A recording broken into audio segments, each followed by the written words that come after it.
नमस्कार शिक्षक मित्रांनो, शैक्षणिक माहिती मिळविण्यासाठी आपल्या प्रहार न्यूज या यूट्यूब चॅनलला लाईक आणि सबस्क्राईब करायला विसरू नका.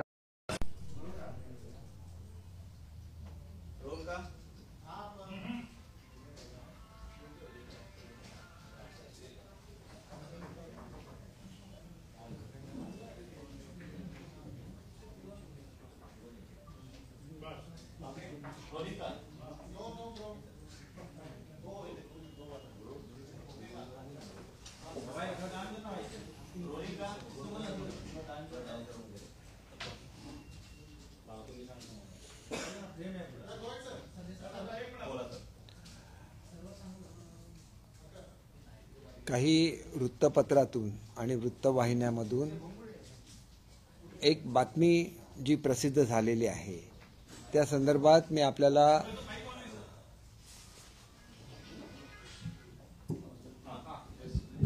आपल्याला सांगू इच्छितो की मी बीडला गेलेलो होतो आणि हा शासकीय पूजेचा कार्यक्रम होता आणि मी ज्या वेळेला माझी प्रेस चालू होती त्यावेळेला एक मुलगी म्हणजे एक कॅन्डिडेट ह्या प्रेसच्या मध्ये आली.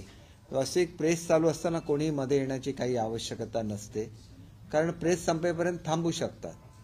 आणि मी ज्याला सांगितलं की ही प्रोसेस सुरू झालेली आहे आणि माझी प्रेस कॉन्फरन्स चालूच होती त्यावेळेला, म्हणजे प्रेस मीडियावर चालू होती, त्याला पुन्हा पुन्हा प्रश्न विचारले. त्यावेळेला मी सांगितलेलं होतं की अशा तऱ्हेची बेशिस्त चालत नाही, कारण शेवटी शिक्षक हे आम्ही मुलांना शिस्त लावण्यासाठी त्या ठिकाणी आमची अपेक्षा आहे. आणि हे सांगणं म्हणजे कोणाचा अपमान नाही आहे. आणि तरी पुन्हा पुन्हा बोलत राहिले तर त्याला एक पद्धत असते की आम्ही ज्याला मुलांचं भवितव्य घडवतोय त्याला मुलांना सुद्धा शिस्तीचं पालन सांगितलंच पाहिजे. आणि माझी विनंती आहे की प्रत्येकाने ती प्रेस बघितली पाहिजे. प्रेस बघितल्याशिवाय त्याच्यावर काही कॉमेंट्स देणं हे अतिशय चुकीचं आहे. मी कोणाचाही अपमान केलेला नाही की मी लहानात लहान माणसाचा सुद्धा कधी अपमान करत नाही, परंतु जर मुलांना जे शिक्षक शिकवणार त्यांनी शिस्त पाळायलाच लागते. हा माझा नेहमी सगळ्यांनाच सांगतो. कोणी जर शाळा चुकवून कोणी आंदोलन केलं तरी मी त्यांना सांगतो की कुठल्याही परिस्थितीमध्ये मुलांचं नुकसान होता कामा नये, कारण मुलं ही माझ्या डिपार्टमेंटची प्रायोरिटी आहे. मी ज्यावेळेला शिक्षण मंत्री बनलो त्यावेळेलाच मी अनाऊन्स केलेलं होतं की मी 1 वर्षाच्या आत सर्व शिक्षकांचे प्रश्न सोडवेन आणि त्याच्यानंतर माझी प्रायोरिटी ही फक्त विद्यार्थी हे राहील. आणि कोणी जर ऑनलाईन अर्ज केलेला असेल तर त्या ठिकाणी कधी जाहिरात येणार वगैरे सगळ्याचं स्पष्टीकरण तिथं लिहिलेलं असतं. त्याचे टप्पे ठरलेले आहेत आणि त्या टप्प्याप्रमाणे ती कारवाई चालू आहे. आणि त्याच्यामुळे एकदा आम्ही भरतीची परीक्षा घेतल्यानंतर ती कारवाई पूर्ण होणार हे उघड आहे. परंतु ही सुद्धा चौकशी माझ्याकडे कोणी अन्यथा केली तर मी त्याची उत्तरं देत असतो. परंतु प्रेस चालू असताना कोणी मध्ये येणं हे शिस्तीला धरून नाही, कारण प्रेसच्या वेळेला तो अधिकार प्रेसचा असतो. आणि त्याच्यामुळे स्टेटमेंट काढायचं, सुप्रियाताईंनी सुद्धा स्टेटमेंट काढलंय. सुप्रियाताईंनी साहेबांच्या प्रेस बघाव्या, त्यामध्ये चुकीचा कोणी प्रश्न विचारला साहेब ताबडतोब त्याला थांबवतात. कोणाला थांबवणं हा अपमान नसतो. आणि परत परत कोणी जर शिस्तभंग केला तर त्याच्यावर अशासाठी कारवाई केली पाहिजे की पुढे मग हेच चालू राहणार. उद्या शिक्षक बनल्यानंतर काय करणार? मुलांना शिस्त लावायची तर अगोदर आपण शिस्तेचं पालन करायला लागतं. प्रेस कॉन्फरन्स संपेपर्यंत थांबू शकतात. मी थांबायला सांगितलं, मी उत्तर दिलं आणि थांबायला सांगितलं, पुन्हा मध्ये मध्ये बोललं तर मला मग सांगायला लागलं की मुलांचा अधिकार पहिला आहे. कोणाला नोकऱ्या पाहिजेत, कोणाला नोकरी मिळवणं हे नंतरच आहे. परंतु माझ्या मुलांना जर कोण शिस्त शिकवणार नसेल तर ते मी सहन करू शकणार नाही. आणि असं जसंच्या तसं माझी मुलाखत आहे, कोणीही माझी मुलाखत बघावी. मुलाखत न बघता बातम्या देणं किंवा त्याच्यावर काही कॉमेंट करणं योग्य नाही. त्याच्यामुळे माझी एकच विनंती आहे, सगळ्यांनी अवश्य ती मुलाखत बघावी. आणि ती मुलाखत बघताना मी काय त्या मुलीशी बोलत अजिबात नव्हतो. माझी प्रेस कॉन्फरन्स सुरू होती. हे अगोदर लिहिलं होतं की शी डिस्टर्ब ड्युरिंग माय प्रेस कॉन्फरन्स. आणि असं कोणाच्याही प्रेस कॉन्फरन्समध्ये आता जर मी आपल्याशी बोलतोय आणि ही प्रेस कॉन्फरन्स घेतलं तर त्रयस्थ व्यक्ती येऊन ह्या प्रेस कॉन्फरन्समध्ये काही बोलू शकत नाही. त्यांनी प्रेस कॉन्फरन्स होईपर्यंत थांबावं, नंतर मला भेटावं. मी शांतपणे प्रत्येक गोष्टीचं उत्तर देत असतो. पण ही शिस्त ज्याला शिक्षक बनायचं त्यांनी ही शिस्त पाळलीच पाहिजे. उद्या मी जर गावामध्ये गेलो तर कुठलाही तलाठी, कुठलाही ग्रामसेवक जो शासकीय नोकर आहे अशा तऱ्हेचं बेशिस्त वर्तन करत नाही. आमच्याकडे आम्ही अतिशय आदर हा शिक्षकांचा ठेवतो, ते वेगळ्या तऱ्हेचं प्रोफेशन आहे. परंतु त्याचबरोबर सरकारी नोकराचा दर्जा आम्ही त्यांना दिलेला आहे. त्याच्यामुळे ती शिस्तसुद्धा पाळणं अपेक्षित आहे. आणि त्याच्यामुळे निश्चितपणे ते तर अजून शिक्षक सुद्धा बनलेले नाही आहेत, तर त्यांनी ती शिस्त पाळावी एवढंच मी सांगितलेलं आहे. आणि त्याच्यामध्ये चुकीचं काही नाही आहे, कारण प्रेस कॉन्फरन्स चालू होती हे त्याच्यामध्ये लिहिलेलं नाही आहे. आणि प्रेस कॉन्फरन्सच्या मध्येच एखादी मुलगी येणे की जी कॅन्डिडेट आहे तर ते शिस्तीला धरून नाही, त्यांनी थांबलं पाहिजे माझी प्रेस कॉन्फरन्स संपेपर्यंत. आणि ही प्रत्येकाला हे पाळायलाच लागतं पथ्य, आणि ते पथ्य प्रेस कॉन्फरन्स चालू होती हे मुख्य आहे.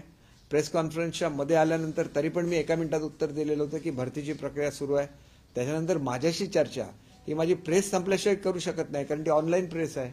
माझं रेकॉर्डिंग चालू होतं आणि त्याचं रेकॉर्डिंग सर्वांनी अवश्य बघावं, महाराष्ट्रातल्या सर्वांनी अवश्य बघावं, म्हणजे त्यांना कळेल की माझं पूर्ण डेडिकेशन हे विद्यार्थ्यांच्या हिताकडे आहे.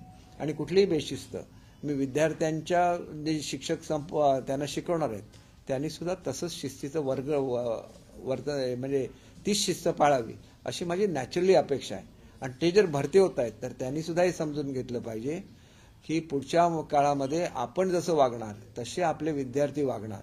आणि त्याच्यामुळे शिक्षकांनी ज्यांना शिक्षक बनायचंय त्यांनी सुद्धा शिस्तीचं पालन केलं पाहिजे.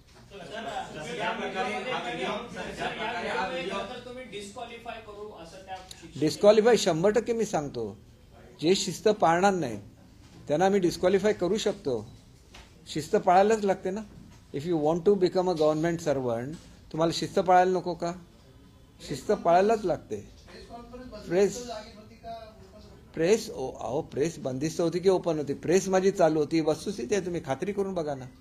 प्रेस मी जर देत असेल किंवा इव्हन टिकटॅक देत असेल तरी पण कोण मध्ये येऊ शकत नाही ना. आणि मध्ये आल्यानंतर 4-4 वेळा प्रश्न विचारू शकत नाही.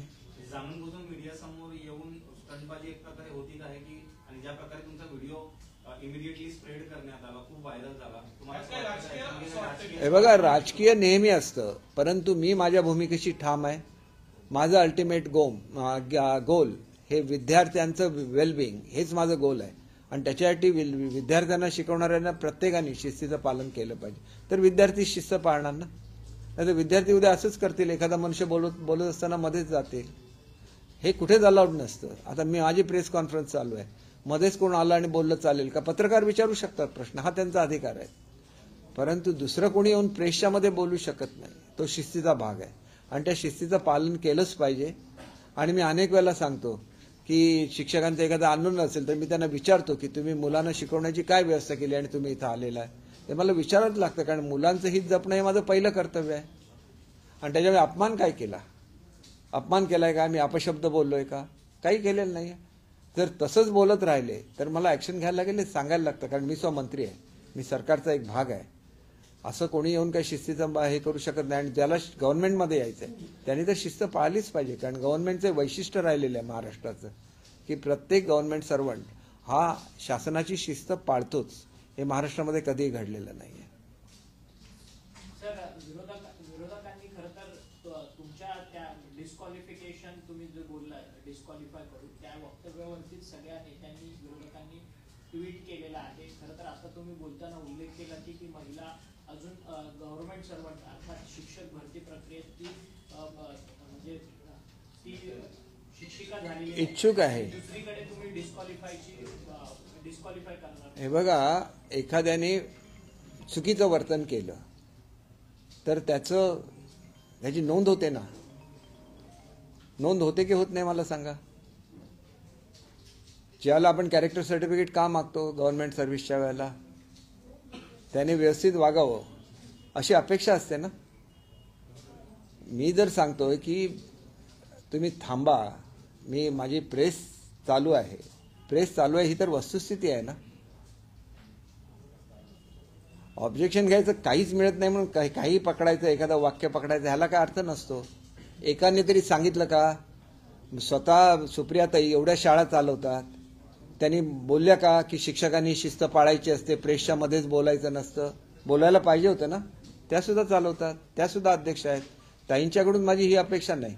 लहानसा एखादा पॉलिटिकल अपोनंट असेल बोलला तर मी समजू शकतो, तुम्ही ज्यावेळेला तुमच्या स्कूलमधल्या शिक्षकांनी जर अशी शिस्त मोडली तर तुम्ही ते टॉलरेट करणार आहे का? शेवटी माझं स्वतः डिपार्टमेंट आहे. माझ्या डिपार्टमेंटमध्ये मी अतिशय सौजन्याने सर्वांना बोलतो, सर्वांना वागतो. ॲट द सेम टाइम त्यांनी त्यांची शिस्त पाळावी एवढी लहानशी अपेक्षा मी ठेवू शकत नाही का माझ्या डिपार्टमेंट.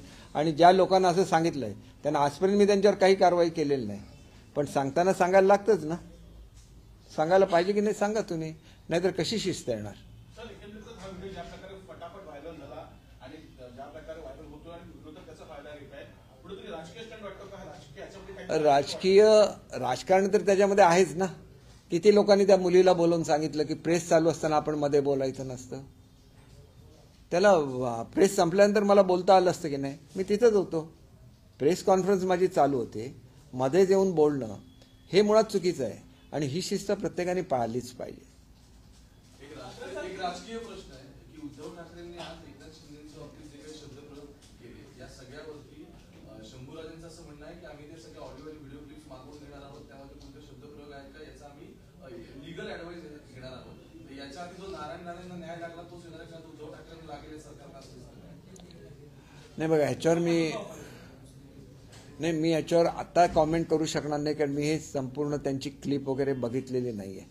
परंतु अपशब्द वापरणं ही मुळात महाराष्ट्राची संस्कृती नाही. तुम्ही छोटंसं असं सांगितलं की कारवाई करेन तर त्याच्यावर एवढं मोठं राजकारण करतात. तुम्ही किती अपशब्द वापरता? मी तर अजिबात एकही अपशब्द वापरत नाही, कोणालाही नाही किंवा त्या व्हिडिओमध्ये वापरलेलं नाही. मी एवढंच विचारलं की मुलांचं हित माझ्याकडे, माझी पहिली प्रायोरिटी मुलं आहेत आणि मुलांना शिस्त शिकवणं हे शिक्षकांचं काम आहे. त्याच्यामुळे अशा तऱ्हेचं वर्तन मला शिक्षकांकडून अपेक्षित नाही. आणि तरी ती मुलगी बोलत राहिली तर मी त्याला सांगितलं असंच बोलत राहिली तर मला त्याची नोंद घ्यायला लागेल ना, कोण मुलगी होती, काय बोलते, आणि मला तसं मग डिपार्टमेंटला कळवायला लागेल काय कसं वॉर्न करायचं, काय करायचं ते. सर आज उद्धव ठाकरेंनी पत्रकार परिषद घेतली आणि या पत्रकार परिषदेमध्ये मुख्यमंत्र्यांच्या बाबतीत त्यांनी जे विधान केलंय त्या बाबतीत आता तुमचा पक्ष अधिक आक्रमक झाले, त्यांच्या वक्तव्याची तपासणी केली जाईल असं म्हटलं जाते. त्यांच्यावरती सुद्धा नारायण राणे यांच्यासारखीच कारवाई केली जाणार का सरकारकडनं? बघा ज्या पद्धतीने त्यांनी कारवाई केली ती कारवाई करण्यासारखं आमचं सरकार नाही आहे. त्यांनी अगदी त्यांना जेवत असताना तिथून उठून अटक केलेली आहे, ही आमची मुळात संस्कृती नाही. आणि त्यांना चोख उत्तर देण्या एवढं आम्ही सक्षम आहोत. मला अजून मी खरं तर दौऱ्यावर होतो, बीडवरून मी सिंधुदुर्गामध्ये गेलो, सिंधुदुर्गमधून आज मुंबईत आलेलो आहे. खरं तर आता पुन्हा जाणार होतो, परंतु ही प्रेस, मला काही आमच्याच प्रेसमधल्या मित्रांनी सांगितलं की चुकीचा गैरसमज तुमच्याबद्दल पसरवला जातो. त्याच्यामुळे मी तातडीने प्रेस घेतली की माझी व्हिडिओ क्लिप बघा, त्याच्यामध्ये अपमानास्पद काही असेल तर मला कोणीही सांगू शकतं. त्याच्यामुळे हे मी एकदम क्लिअरली सांगितलं, म्हणून मी आजची प्रेस घेतली. तुम्ही सांगता तो विषय आहे असं वक्तव्य हे जबाबदार पक्षाच्या प्रमुखांनी करता कामा नये असं माझं स्पष्ट मत आहे. मी त्यांचं वक्तव्य तपासून बघेन. शंभूराजेंनी जे दिलेलं आहे ते शंभूराजेंनी निश्चितपणे ते सगळ्या क्लिप्स मागवलेल्या असतील आणि त्याच्यावर विचार करून काय करायचं ह्याच्यावर पक्ष निर्णय घेईल. सर हिंदी में बताइए, आपका एक वीडियो वायरल हो रहा है जिसमें राज्यामध्ये दुष्काळ आहे, राज्यामध्ये दुष्काळ असताना मुख्यमंत्री तेलंगणावर प्रचार करताय असाही आरोप उद्धव ठाकरेंनी केला. हे बघा, दुष्काळाच्या संदर्भातली सगळी कारवाई ही दर कॅबिनेटला आमची चालू असते. किती दुष्काळग्रस्त तालुके आहेत, किती दुष्काळग्रस्त मंडळं आहेत याची यादी सुद्धा आम्ही जाहीर केली आहे आणि सातत्याने ती अपग्रेड होते. ज्यांनी कधीही शेतकऱ्यांकडे बघितलं सुद्धा नाही त्यांनी अशी विधानं करणं साफ चुकीचं आहे. कारण आम्ही नेहमी काम करणारं हे सरकार आहे आणि सातत्याने काम करत असतं आणि त्याच्यामुळे शेतकऱ्यांना सुद्धा वेळच्या वेळी न्याय मिळत असतो, ही वस्तुस्थिती आहे. तुम्हाला प्रश्न विचारणारी जी मुलगी आहे ती शिक्षिका आहे की डीएड पास झालेली? नाही, बघा असं आहे की अनेक मुलं, 2 लाख मुलं याला बसलेली आहेत, बरोबर आहे. त्यांची परीक्षा तर मे महिन्यातच झालेली आहे. मे महिन्यात परीक्षा झाल्यानंतर कोर्टाचा स्टे होता. स्टे उठल्यानंतर प्रत्येक जिल्ह्याचं त्या ठिकाणचं रोस्टर तपासायला लागतं. रोस्टर तपासल्यानंतर एक शासनाने अतिशय महत्त्वाचा निर्णय घेतला जो सगळ्यांना कळला पाहिजे की याच्यापुढे जनरल ज्या सरकारी नोकऱ्यांच्या बदल्या होतात त्या पद्धतीने शिक्षकांच्या बदल्या होणार नाहीत. त्यांना स्थैर्य लाभलं पाहिजे आणि त्याच्याचबरोबर शिक्षणाचा दर्जा सुद्धा सुधारला पाहिजे. म्हणून त्यांनी जी शाळा सिलेक्ट केलेली आहे तिथं त्यांना काम करण्याचा चॉईस दिलेला आहे. या परिस्थितीमध्ये नव्या मुलांची भरती होण्यापूर्वी ती यादी फायनल व्हायला लागते. त्याप्रमाणे प्रत्येक जिल्हा परिषदेने मागणी करायला लागते आणि ही मागणी करायची शेवटची तारीख त्यांना 5 डिसेंबर आहे आणि 5 डिसेंबरपर्यंत प्रत्येक जिल्हा परिषदेने मागणी करायलाच लागेल. आणि मग आपल्याला कुठला जिल्हा पाहिजे त्याप्रमाणे चॉईस हा त्या मुलांना असतो जे सिलेक्ट झालेले आहेत. त्याच्यामुळे जो मनुष्य लिस्टमध्ये वरचा आहे त्याला अगोदर चान्स असणार त्याचा जिल्हा निवडण्याचा. अशा पद्धतीने प्रत्येकाचे जिल्हे निवडले जातात, त्यांना त्या त्या जिल्ह्यामध्ये पोस्टिंग दिली जाते आणि नंतर ही प्रक्रिया पूर्ण होते. ही प्रक्रिया प्रत्येक शिक्षक भरतीमध्ये राबवली जाते. ज्यांना शिक्षकांमध्ये भरती व्हायची आहे त्यांना माहिती आमची परीक्षा झालेली आहे, साईट ओपन झालेली आहेत, त्यांनी जी माहिती भरलेली आहे ती व्हेरीफाय करायची होती ती झालेली आहे आणि ती झाल्यानंतर जिल्हा परिषदा आपापलं जाहिरात देत असतात. म्हणजे मला किती शिक्षक पाहिजेत आणि त्याच्यावर इच्छुक मुलाने आपल्या जिल्ह्याचा चॉईस करायचा असतो. तर ती प्रक्रिया 5 डिसेंबरला सुरू होणार आहे. त्याच्यामध्ये प्रश्न असा आहे की ती मुलगी डीएड झालेली होती की इन सर्व्हिस आहे? नाही इन सर्व्हिस नाही हो. डीएडला बघा आमच्याकडे जे कॅन्डिडेट येतात, कॅन्डिडेटचे सिलेक्शनला येतात त्याला त्यांचं कॅरेक्टर सर्टिफिकेट आम्ही मागवतो. का मागवतो? पण तुम्हाला प्रश्न विचारणं ह्याचा कॅरेक्टर सर्टिफिकेटशी काय संबंध आहे? अहो मुलांनी शिस्त पाळली पाहिजे असं मी त्या मुलीला सांगितलं. ह्याच्यामध्ये काही चूक आहे का? चूक असलं तर तुम्ही मला सांगा. ज्या मुलीला शिक्षक व्हायचं आहे त्यांनी शिस्तीचं पालन करायचं नाही तर तुम्ही मला सांगा शिस्तीचं पालन करायचं नाही, मी ते मान्य करेन. त्या विद्यार्थ्यांचा असा आरोप आहे की तर शिक्षण मंत्री आम्हाला वेळ देत नाहीये. मग वेळ देत नाहीत कसा? मी तर तिथं गेलेलो होतो. प्रत्येक वेळेला इथं जो जो आलेला आहे आमच्याकडे समजा आझाद मैदानावर त्या दिवशी उपोषण झालं, मी स्वतः त्यांना भेटायला गेलो. तुम्ही दाखवा मला कधी भेटत नाहीत ते. असं आहे की आता तुम्ही गृहीत धरा, तुम्ही आमच्या कमिशनरनं मी तुम्हाला हे करायला सांगतो त्यांच्याकडे किती मुलं येऊन बसतात, कशा तऱ्हेने वागतात आणि अशी मुलं जर उद्या शिक्षक झाली परिणाम कशावर? शिक्षण खात्यावर होणार ना. मग त्यांना व्यवस्थित वागण्याचं बंधन नाही आहे का त्यांच्यावर? आणि असं न वागणारी मुलं आहेत त्यांना आम्ही क्वालिफाय करावं का? तुम्ही उत्तर द्या ना. का क्वालिफाय करावं? नियमावली करावी. नियमावली हे बघा बोलण्याबद्दल कोणी हे बघा माझ्याबद्दल बोलण्याबद्दल मी तिला बोललो का? माझं ऐका ना साहेब, माझं ऐका. माझी पत्रकार परिषद चालू होती. आता तुमची माझी पत्रकार परिषद चालू आहे. ह्याच्यामध्ये थर्ड पर्सन येऊन बोलू शकतो का? He is not entitled to speak unless my press conference is over. Press conference संपेपर्यंत ती मुलगी थांबू शकली असती ना. आणि मी एकदा उत्तर दिल्यानंतर तरी थांबता येईल ना. माझी प्रेस चालू आहे, माझी जाहिरात निघालेली आहे, मी उत्तर दिलेलं आहे. तुम्ही म्हणून सांगितलं व्हिडिओ बघा आणि व्हिडिओ बघितल्यानंतर तुमच्या लक्षात येईल की शिस्त ही आणायलाच लागेल आणि तुमचं अल्टिमेट गोल हे बघा. त्याच्यासाठी काय करायचं असेल तर मी त्याच्या संदर्भात डिपार्टमेंटकडून अहवाल मागवेन की कशा वेळेला कशा तऱ्हेचे लोक वागलेली आहेत आणि अशी वागत असतील तर त्या मुलांची नोंद घ्यायला लागेल आणि त्यांच्यावर अप्रोप्रिएट ऍक्शन घ्यायला लागेल. परंतु मी इथं ऍक्शन घेतलेली नाही आहे. साहेब असं बोललं म्हणजे कोणाचा अपमान झाला का? बोलायला लागतं. तुम्ही तुमच्या मुलाला दाटवत नाही का? मी त्यांच्याकडे लहान मुलं म्हणून बघतो, मी त्यांच्याकडे माझे शत्रू म्हणून नाही बघत. परंतु वॉर्न करायलाच लागतं की शिस्त पाळ हे सांगायलाच लागतं आणि मी ते सांगितलेलं आहे. त्याच्यामध्ये काहीही चुकीचं आहे असं मला वाटत नाही.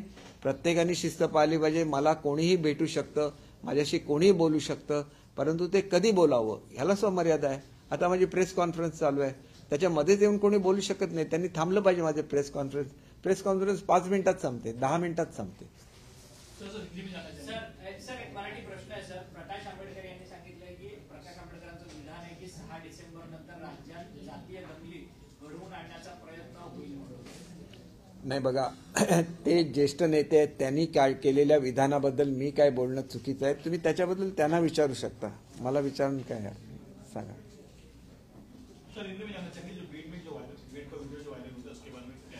बीड में जो वीडियो वायरल हुआ उस वक्त मेरी प्रेस कॉन्फ्रेंस चल रही थी. एक इच्छुक कैंडिडेट जिन्होंने अप्रोच किया है टीचर्स भर्ती के लिए, वो आके मुझे सवाल कर रही तो मैंने उनको बोला कि मेरी प्रेस चल रही है और मैंने उनका जवाब भी दे दिया.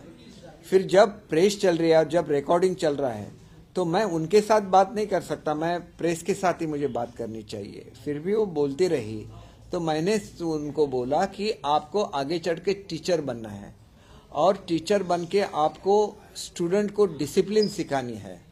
तो डिसिप्लिन का पालन आपको भी करना पड़ेगा ताकि हमारे बच्चे डिसिप्लिन बने। और मेरा अल्टीमेट गोल सिर्फ यहाँ के बच्चे हैं, टीचर्स उनको सिखाने का एक जरिया है, इसीलिए आपको डिसिप्लिन का पालन करना है। तो ये बोलना कुछ गलत बात नहीं है, और उसके बाद भी कुछ बोलते रहे तो मैंने उनको बोला कि आप ऐसे ही करते रहेंगे तो इसके बारे में एक्शन लेनी पड़ेगी। और मैंने आज तक किसी पे एक्शन नहीं लिया है, लेकिन ये बर्ताव ऐसे ही होते रहा तो आगे चल के बच्चों का फ्यूचर भी बनाना है, और उसके लिए डिसिप्लिन बिहेवियर तो करना ही पड़ेगा। हर किसी को जो चाहता है कि इस फील्ड में आए तो उसको डिसिप्लिन रहना पड़ेगा। सत्ता बदल होत असताना काही आमदारांचे व्हिडिओ प्रसारित झाले होते की टेबलवर उभं राहून नाचताय या पिरियडमध्ये, जेव्हा सगळे सुरत, गुवाहाटी गेले होते, तर हे आमदारांचं वर्तन शिस्तीत येतं का? म्हणजे आणि तुम्ही शिक्षकांकडून अपेक्षा जेव्हा करता, साहेब, आमदारांचा आणि शिक्षकांचा काय संबंध आला सांगा मला? याच्याशी हा संबंधित आहे का विषय? आमदार, माझं एक लक्षात घ्या की मी शिक्षण खात्याचा मंत्री आहे, मी कोणाला सांगू शकतो? मी शिक्षकांना सांगू शकतो, जे इच्छुक आहेत त्यांना सांगू शकतो की आपण व्यवस्थित वागलं तर हे वागतील। तसंच जर मला सांगितली त्यांची नावं, त्यांना सुद्धा मी सांगू शकतो तुम्ही व्यवस्थित वागा, हे सांगण्यामध्ये कोणाचाही अपमान होत नाही। त्या मुलाला मी व्यवस्थित वाग म्हणून सांगितलं, हा का अपमान झाला का? हे बघा साहेब, हे तुम्ही मला काहीतरी वर्षापूर्वीचा प्रश्न विचारला जो याच्याशी संबंधित नाही, तर मी त्याचं उत्तर कसं देऊ? तुम्ही मला शालेय शिक्षणाच्या संदर्भात सांगा की टीचर्सनी मिसबिहेव केलं तर मुलं उद्या काय करणार आहेत? मुलं मिसबिहेव करणार की करणार नाहीत? मुळात प्रश्न विचारणं हा गुन्हा नाही आहे, परंतु दुसऱ्याच्या प्रेस कॉन्फरन्समध्ये आपण घुसणं हा निश्चितपणे चुकीची बाब आहे। आणि म्हणून एक गोष्ट लक्षात घेत नाही की ती मुलगी प्रेस कॉन्फरन्सच्या मध्ये आली, हाच ऑब्जेक्शनल पार्ट आहे। तिने मला प्रश्न विचारल्याबद्दल मला कुठलंही ऑब्जेक्शन नाही, मी शांतपणे सगळ्यांच्या प्रश्नाची उत्तरं देऊ शकतो। परंतु मीडियावर जेव्हा प्रेस चालू आहे त्याला मध्येच तुम्ही दुसरे ठेवले तर मग तिने सुद्धा त्याचा फायदा घेतला पाहिजे आणि सिलेक्ट झालं पाहिजे। मी काय हे सांगितलेलं नाहीये की तू मला प्रश्न विचारल्याबद्दल तुला हे करतो। मुळात तुम्ही एक गोष्ट लक्षात घेत नाही की प्रेस कॉन्फरन्समध्ये कोणीतरी मध्ये येऊन असं वर्तन करणं योग्य आहे की अयोग्य आहे, याचं मला तुम्ही उत्तर द्या। प्रोसेस चालू आहे ना, प्रोसेस चालू असल्यानंतर सॅटिस्फाय झालं पाहिजे की प्रोसेस चालू आहे म्हणजे त्यांना न्याय मिळणार। प्रोसेस आज शाळा सुरू झालेल्या आहे आणि तुम्ही आता यानंतर आरोग्य संदर्भातले खूप चांगले उपक्रम सुरू करताय। माझी शाळा सुंदर शाळा सुद्धा आता तुम्ही लवकर उपक्रम सुरू करा, त्या संदर्भात काय? हे बघा, मी जे अनेक चांगले उपक्रम चालू केलेले आहेत त्याच्यामध्ये माझी शाळा सुंदर शाळा हे मुख्यमंत्री महोदयांचं एक ड्रीम प्रोजेक्ट आहे। दुसरी गोष्ट लक्षात घेतली पाहिजे की ज्या दत्तक शाळेच्या बद्दल आपण बोलता, आपले सगळ्यात जास्त मार्क्स कट कशामध्ये होतात? आपण 1 नंबरवर ज्याला भारतामध्ये यायचं म्हणतो त्यावेळेला जे इन्फ्रास्ट्रक्चर आहे शाळांचा, ह्याच्यामध्ये आपल्याला फक्त 35% गुण मिळतात। याचं कारण काय आहे? आपण शाळांची संख्या खूप वाढवली मागच्या काळामध्ये आणि त्या मेंटेन करण्या एवढे पैसे हे जिल्हा परिषदांकडे नसतात आणि CSRचे पैसे हे NGOंकडे जातात आणि ते शिक्षकांचं ट्रेनिंग किंवा अन्य बाबीवर खर्च करतात। हेच पैसे जर मुलांच्यासाठी असलेलं शाळांचं इन्फ्रास्ट्रक्चर सुधारण्यासाठी खर्च झाले तर आपण भारतामध्ये पहिल्या क्रमांकावर येऊ शकतो। हा एक भाग झाला आणि मुलांना चांगल्या सुविधा मिळू शकतात। आणि त्याच्यामुळे लक्षात घेतलं पाहिजे की मुलं हे केंद्रबिंदू आहे। म्हणून 5 तारीखला आम्ही वाचन, आमचं जे हे अभियान आहे त्याची सुद्धा सुरुवात करतोय, ॲडॅप्टर स्कूलची सुरुवात करतोय। त्याच्यामध्ये अनेक गोष्टी ज्या नव्याने महाराष्ट्रामध्ये सुरू करतायत ह्याची सगळ्याची सुरुवात आम्ही 5 तारीखला करतोय। आपण किचन गार्डनची सुरुवात करतोय, त्यानंतर मुंबईतल्या सगळ्या शाळांच्या टेरेसवर आपण किचन गार्डन दिलेले आहेत। म्हणजे अनेक अभियान आपण सुरुवात करतोय जी शाळांच्या हिताची आहेत। So one video of yours went viral and wherein we can see that your way of speaking towards a teacher who was asking her about her rights was not okay, and it seems She was not asking about her rights.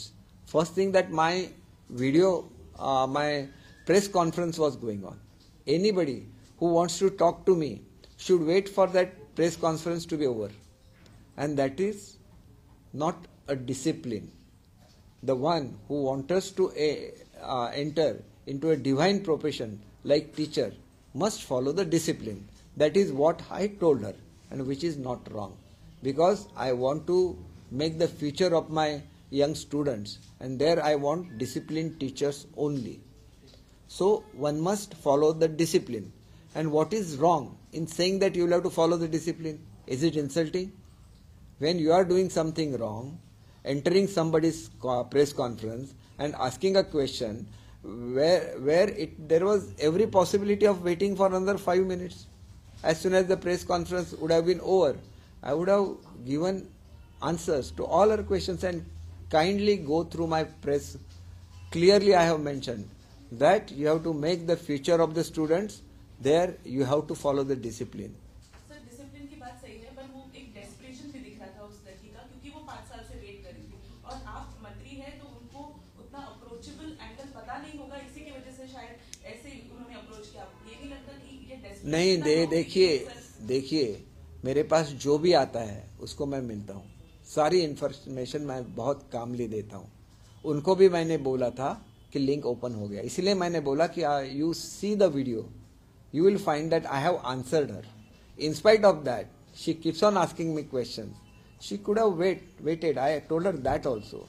Shraddha and Saburi is a part of our Bhumi, Maharashtra. So you must have the patience, and you have to keep faith also. When the site is open, that means the process is on. And I cannot discuss when my press is going on. She will have to wait till the press is over. So whatever I told her was to follow the discipline, and which is correct as per my judgment. Sir शाळेचा दर्जा सुधारलेला भारतामध्ये तर महाराष्ट्र तर पहिल्या क्रमांकावरती असेल दत्तक योजनेच्या संदर्भातच प्रश्न आहे. पण मात्र एक शिक्षकी आणि 2 शिक्षकी ज्या शाळा आहेत त्याचे एकत्रीकरण तर एक शाळा तर बनवण्याचा तर काही या दत्तक योजनेत बघायला मिळतं. मग 6 किलोमीटर विद्यार्थी तर पाय चालतील कशी अति दुर्गम भागात? एक गोष्ट लक्षात घ्या की दुर्गम भागातली एकही शाळा बंद होणार नाही, फर्स्ट ऑफ ऑल. आणि दुसरं, ज्या ठिकाणी विद्यार्थ्यांना दुसऱ्या शाळेमध्ये जायचं असेल त्यांना आम्ही ट्रान्सपोर्टेशन प्रोव्हाइड करतो, त्यांना आम्ही ट्रान्सपोर्टेशनचा भत्ता देतो. त्याच्यामुळे हे काय सांगितलं जातं हे चुकीचं आहे. मुलांना त्या ठिकाणी ट्रान्सपोर्टेशन पुरवण्याची जबाबदारी ही शासनाची असते. आणि त्याच्यामुळे एकदम जी लहान मुलं आहेत त्यांच्यासाठी उलट तर जादा स्कूल्स ओपन होणार आहेत प्री प्रायमरी म्हणून. कारण ज्या ठिकाणी ही मुलं अंगणवाडीमध्ये जातात त्याच ठिकाणी आम्ही त्यांना प्री प्रायमरी स्कूल्स देतोय. मग त्याच्यापेक्षा मोठी मुलं जर स्वतःच्या खर्चाने शहरामध्ये जाऊन चांगल्या शाळेमध्ये जात असतील तर मग ह्या शाळांनी सुद्धा मुलांनी चांगल्या शाळेमध्ये शिकावं, एवढंच आमचा उद्देश आहे. आमचा कुठल्याही शाळा बंद करण्याचा कुठलाही उद्देश नाही.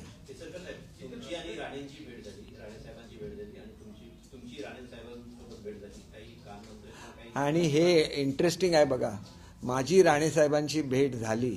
ते डीएड जे युवक आहेत ज्यांना शाळेमध्ये चान्स मिळालेला नाही भरतीमध्ये, त्यांच्यासाठी काय करायचं ह्याच्यासाठी माझी भेट झाली. म्हणजे आम्ही विद्यार्थ्यांचा एवढा हे ठेवतो, विद्यार्थ्यांबद्दल एवढी आपुलकी ठेवतो, आणि त्याच विद्यार्थ्यांनी वाटेल तसं वर्तन केल्यानंतर त्याची बातमी बनते. हे सगळं कॉन्ट्राव्हर्शियल आहे. त्यांना विचारा माझी चर्चा झाली की नाही. आणि ती मुलं ज्यांना चान्स मिळू शकला नाही परंतु डीएड झाले त्यांना दुसऱ्या कुठल्या सिस्टममध्ये ॲब्झॉर्ब करता येईल का ह्याच्याबद्दल माझी चर्चा त्यांच्याशी झालेली होती. त्याच्यामुळे आम्ही मुलांबद्दल एवढी आपुलकी ठेवतो आणि मुलांनी असं ॲरोगंट बिहेवियर करावं हे कुठेतरी चुकीचं आहे. हे बघा, माझं आणि राणेंचं कधीही वैर नव्हतं. मी स्पेसिफिकली सांगतो, ज्या पद्धतीने कार्यकर्ते वागत होते तो एक विषय होता. एका विषयाच्या संदर्भात मतभेद होऊ शकतात, तेवढ्यापुरतं ते मर्यादित ठेवलं पाहिजे. व्यक्तिगत पातळीवर ना राणेसाहेबांनी कधी माझ्या विरुद्ध स्टेटमेंट काढलंय किंवा मी राणेसाहेबांच्या विरुद्ध स्टेटमेंट काढलंय. टीका केली 100%, परंतु त्या विषयाच्या संदर्भात होती. ती व्यक्तिगत टीका मी कधीही केलेली नाही त्यांच्यावर.